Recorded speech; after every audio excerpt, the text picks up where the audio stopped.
hace, se dan cuenta que no hay diferencia entre una parotiditis y una periodontitis porque una titis se va a hacer.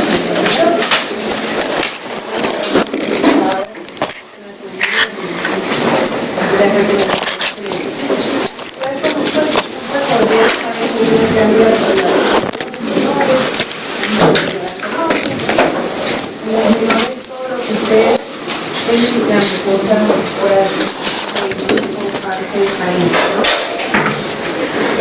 También que las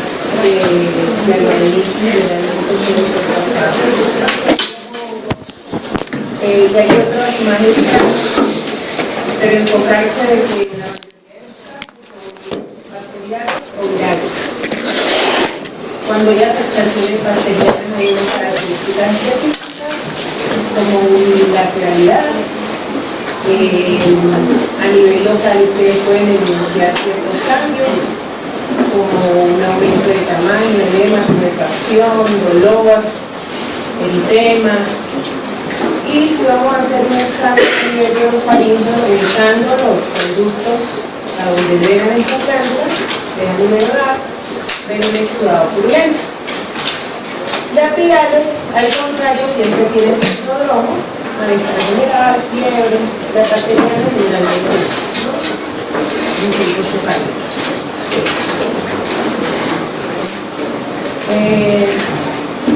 Bueno, desde acá no sé muy bien por eso me dice acá, pero lo que quiere mostrar es la flechita que es un drenaje lento a nivel de que es conducto.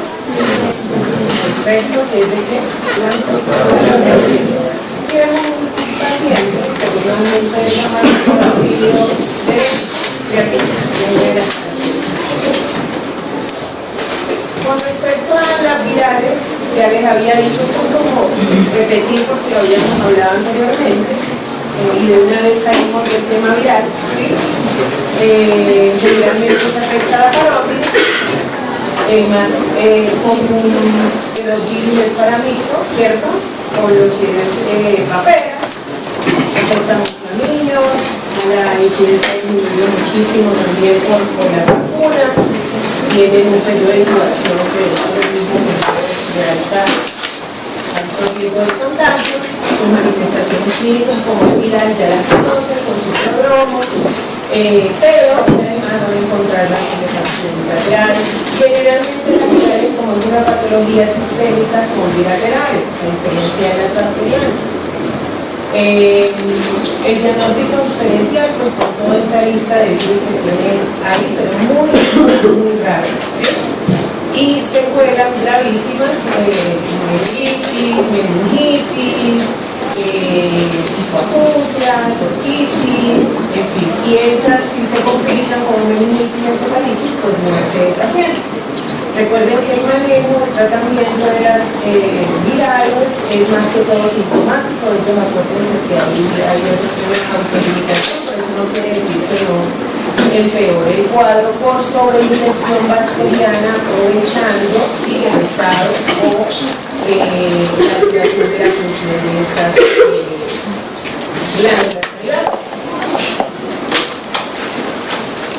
Manifestaciones y tratamiento, ven que el paciente pues, obviamente está deshidratado, esto ya lo habíamos dicho, ¿no? Que hay un factor que predispone mucho a que se presenten las bacterianas, pacientes con operatorios, pacientes que han recibido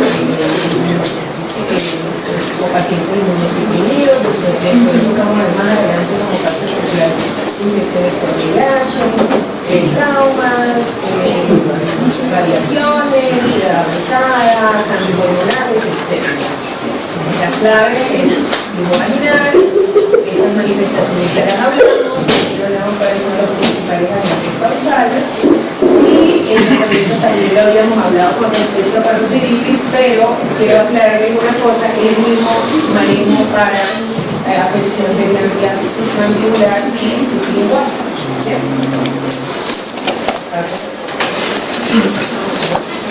Es un tema interesante en consideración porque resulta que esta patología tiene mucho que ver con lo que son parotiditis o las infecciones de las glándulas salivales,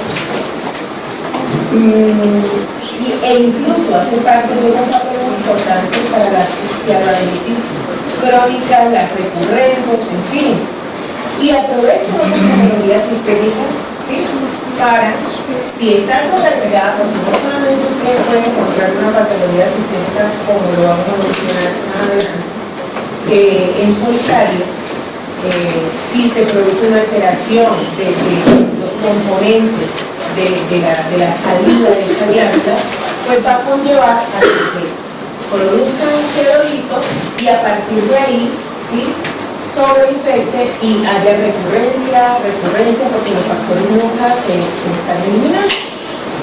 Realmente lo que pasa con la psoriasis es, dadas las características anatómicas y fisiológicas de la glándula, de hecho, se presenta en un 80-90% de la submandíbula, más que en parotidia, más que en sublingual. Es por el componente químico, por así decir, de la saliva. Algunos recuerdan la diferencia entre una saliva de parótida y una de submandibular.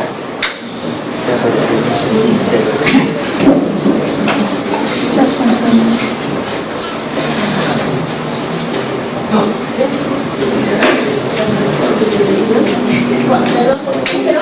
Que la partida es una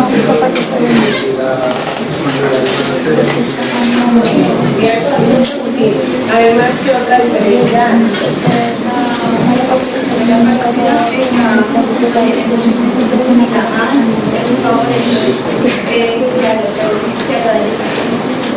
Eso favorece a su mayor peso, ¿cierto? ¿Y qué otra cosa? Falta un componente y es ácido ciálico, ¿sí? Lo otro es los restos del trayecto del esteno con diferencia huarta, ¿cierto? Es más tortuoso, ¿sí? Tiene que atravesar ciertos accidentes, por así decirlo, del piso de la boca, como por ejemplo estar cerca de ciertos músculos como cuál, ¿qué músculo está cerca del huarta? Piso de la boca, ¿vale? El midoides. Es por eso que van a encontrar de que las ligas, ¿sí?, son más frecuentes en mandibular que en parotidia. ¿Y por qué las infecciones bacterianas son más frecuentes en parótida? Y falta otro detalle que vamos a ver más adelante con respecto a las crónicas. Es que la parótida, a diferencia de las otras glándulas salivales, tiene ganglios linfáticos intraparotídicos. Pues van a haber unas patologías que vamos a mencionar que no se dan en las otras glándulas, a diferencia, como sí se da en la parótida. ¿Listo? Como ya todos hablaron, yo sé que mentalmente algunos de nosotros sí lo vieron en voz alta, el pH también es importante, ¿cierto? Porque a nivel de la submandibular es alcalino, ¿sí? Todos estos factores, pero vamos a hablar más que todo del pH y los pesos del moco de la submandibular, ¿sí? Anteriormente se creía que eran los únicos factores que hacían que esta glándula estuviera predispuesta a producir o que se presentaran cálculos, ¿sí? Pero estudios, incluso en imagenología, nos han mostrado que no es así. La causa fundamental de esto es porque la saliva de la submandibular presenta más cristales de inoxiapatita y fosfato de calcio que la parotidia. Esa es la causa principal. Entonces, al haber esto, súmenle que siempre hay un flujo, algo retrógrado a nivel de las glándulas cerebrales y sus conductos. Pero esto, y súmenle el daño epitelial que están produciendo estos microorganismos que incluso hacen parte de la microflora oral, empeoran el cuadro y hacen que esto se produzca. Característica, entonces está claro que si hay una piedra, por así decirlo, en cualquiera de, llamemos a nivel acinar, ventricular, que eso ya también lo requieren, ¿cierto? Confirman que lo hayan hecho, ¿sí? Esto lo que va a alterar es lento el flujo de la producción de saliva o la eliminación de saliva de esta glándula. Se traduce como éxtasis.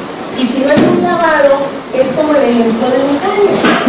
Si uno tiene alcantarillado en la casa y no hay un constante lavado, o a nivel renal, vamos a poder hablar de medicina, si no hay un continuo lavado, ¿sí? No hay quien lave esos túbulos, todo lo que se va a producir es empeora el éxtasis, sobreagrega los factores que ya les he dicho, sobreagrega incluso la microflora bacteriana oral y nos produce los cálculos y nos produce una inflamación e infección conocido como cianoadenitis. ¿Bien? La cianoadenitis subsecuente por esta cianolitiasis. Las características no se las tengo que repetir, remítanse a lo que vimos de cianoadenitis, que es prácticamente lo mismo. Hay una característica que algunas que son agudas, son crónicas, no son dependiendo del paciente de sus factores. ¿Factores de qué? Inmunológicos, nutrición, estilo de vida, higiene, etc. Con respecto a las crónicas,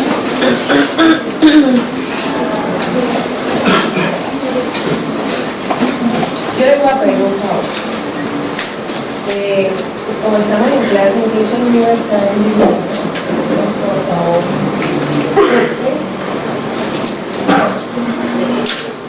Quien está enfermo, yo entendería por ahí una compañera de ustedes se me acercó a preguntarme que si a mí me afectaba, si ella estaba o no, eso fue lo que le entendí. Y yo les digo ustedes lo mismo, somos todos adultos.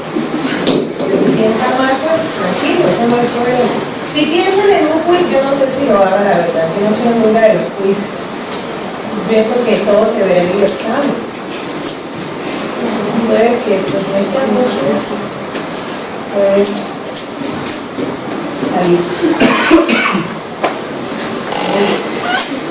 Con respecto a las crónicas, hay que recordar todo lo que es la fisiopatogenia, ¿sí? De incluso las agudas. Si hablamos de la litiasis, y a eso nos vamos a referir como crónica de origen obstructivo. ¿Bien? Hay unas que son de origen no obstructivo, pero están muy relacionadas con patologías sistémicas. Estas crónicas también pueden ser producidas o pueden ser recurrentes gracias a bacterias y otros tipos de microorganismos como los que vemos aquí anotados. Y además puede ser muy infecciosa, pero ahí vamos a partirlo en unas entidades que son de característica autoinmune y otras que son de característica granular. ¿Cierto? ¿Cuáles creen ustedes que son autoinmunes y cuáles son? Yo tengo autoinmune. ¿Qué otra autoinmune?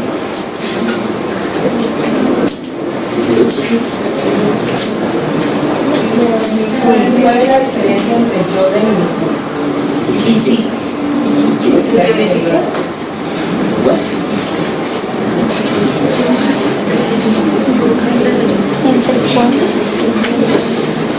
Ninguna.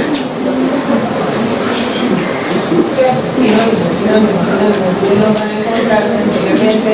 Está la autor le decía Julio, está la autor le decía cita y se quedó como el grupo. ¿Cierto? Pero es la misma. La misma. Y granulomatosis. Abajo de eso, sarcoidosis. Hay otra que no pertenece a ninguna, podríamos decir una infecciosa, y es los pacientes post-irradiados, ¿cierto? También vamos a hablar un poquito de eso. Y toda esta cianolitiasis que pues yo les digo, generalmente hay un paciente que no tiene estos antecedentes que es en el cálculo, ¿sí? Que está alterando todo el flujo y está haciendo que sea recurrente, o que sea aguda, o que sea crónica. ¿Listo? Muy bien. Bueno, voy a empezar con la parte de los costos. irradiado. Los pacientes, ustedes saben que este tipo de pacientes, la irradiación incluye, o es más que todo atacar el mismo tejido, ¿cierto? Unas células específicas. Generalmente esta alteración se da más en parótida que los demás. ¿Por qué? Por su anatomía, por su localización, por su composición y por el solo hecho de que dentro de ella haya incluso ganglios linfáticos. ¿Listo? Pero lo que se produce con esta radiación es un daño permanente del tejido, ¿cierto? Hasta el punto de conllevar a que se lesione, se vuelva fibrótica. Obviamente tiene que haber una cicatrización, no crean que hay una recuperación a nivel de estos tejidos, no, cuando ellos intentan, pues claro, tienen que cicatrizar, pero el tejido no es igual a antes de la lesión, es un tejido fibroso, y esto va a conllevar más adelante una atrofia, ¿cierto? A nivel tubular, todo la rama tubular y obviamente acinar. Al haber este tipo de cambios a nivel del parénquima, pues obviamente la producción de la saliva ni el trayecto, ¿sí? Ni la excreción del producto va a ser igual que el anterior. Entonces ustedes van a hacer pensar en lo que hablamos de las limpiezas, o sea, lo mismo, va a haber éxtasis, ¿sí? Va a confluir a esta fisiopatología. Lo mismo pasa con las autoinmunes. Hay unos elementos, o por así decir, hay unos autoanticuerpos atacando este tipo de parénquima. También va a conllevar a una cicatrización, fibrosis, hay una alteración o contracción glandular, atrofia, pero esto va acompañado de inmediatamente serostomía. Las autoinmunes no van a ir solitas de serostomía, porque ellas no tienen predilección por una glándula salivar. Ellas atacan todo lo que tenga que ver con la expresión. Entonces, dentro de los que ya veo que leyeron el Sjögren, la característica aparte de serostomía, ¿cuál es? Serostano, todo seco, piensen en mucosa, todo lo que produzca, todo lo que tenga que ver con expresión, toda esa función está frenada, así que todo seco. ¿Listo? Muy bien. Con respecto a, vámonos a la litiasis, si ustedes siguen, si hacen unos cortes, o se hacen unos cortes histomatológicos, digamos, Dios no lo quiera, pero nos toca a veces, al ver que no resuelve la patología, hacer resección de las glándulas y se hacen cortes histológicos, van a encontrar infiltrados inflamatorios, linfocitos, células plasmáticas, esos cambios crónicos llevan incluso a una metaplasia de células mucosas, ¿cierto? De todo lo que es el sistema glandular, ¿sí?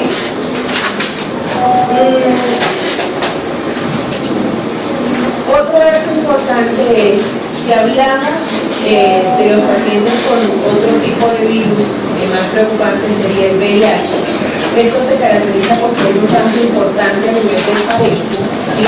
A tal punto de que lo modifica y tiene regresión, porque son múltiples quistes, ¿sí? Y para eso, obviamente, por más que hagamos, la única salida que tenemos es retirar glándulas. Quiero recordarles que cuando pensemos en este tipo de entidades, la que más se afecta es la parótida, por las características que conocemos. Muy bien. Vamos a enfocarnos un poquito en el tema de autoinmunes. Entonces, dentro de las autoinmunes ya sabemos que está el Sjögren, todo lo que son las linfoepiteliales benignas, ¿sí? También conocemos que la benignitis y la epitelial es mixta. Recuerden que si ven esa frase no son lo mismo. También tenemos otras que son granulomatosas, granulomatositis, sarcoidosis, y también Kimura, que no sé, alguien lo mencionó, no piensen tanto en Kimura porque en nuestro continente no es frecuente, es más frecuente en Asiática. ¿Listo? Nos vamos a enfocar más en sarcoidosis y otras. La afección a nivel tanto autoinmune como granulomatosas puede ser bilateral. Y hay una serie de paraquímicos que nos van a ayudar a guiarnos y definir este diagnóstico. En todos estos pacientes Si nosotros tomamos imágenes y miramos para ver su diagnóstico, lo importante es que hay una estación